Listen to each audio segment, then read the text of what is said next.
মাটির রান্নাঘরে রান্না হবে মুগ ডাল দিয়ে গোবিন্দভোগ চালের খিচুড়ি। খিচুড়ি বানানোর জন্য প্রথমে সমস্ত উপকরণ তৈরি করে নিয়েছি। কড়াইতে পরিমাণ মতন তেল দিয়ে মুগ ডালগুলো তেলের মধ্যে দিয়ে দিয়েছি। দিয়ে ভালো করে নাড়াচাড়া করে নিয়ে মুগ ডালটা যখন ভাজা হয়ে গেছে জল দিয়ে দিয়েছি।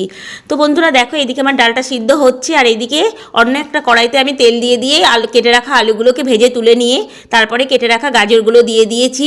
এর মধ্যে বিনসগুলোও দিয়ে দিয়েছি, একে একে সমস্ত সবজিগুলোই আমার ভেজে নেওয়ার জন্য। এর মধ্যে কিছুটা পরিমাণে লবণ হলুদ দিয়ে যখন বিনস আর গাজরটা ভাজা হয়ে গেছে তখন একটা পাত্রে তুলে নিলাম।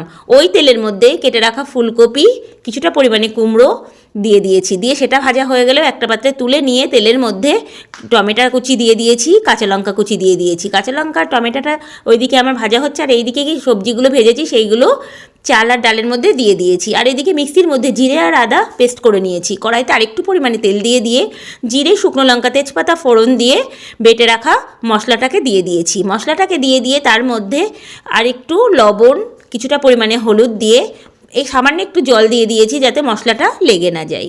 আবার একটু নাড়াচাড়া করে নিয়ে তার মধ্যে জিরে পাউডার আর কাশ্মীরি লঙ্কার গুঁড়ো দিয়ে দিয়েছি, যাতে কালারটা হওয়ার জন্য একটু কাশ্মীরি লঙ্কা দিয়েছি। মশলাটা ভেজে ওই ডাল আর চাল সিদ্ধ হচ্ছিল ওইটার মধ্যে দিয়ে দিয়েছি।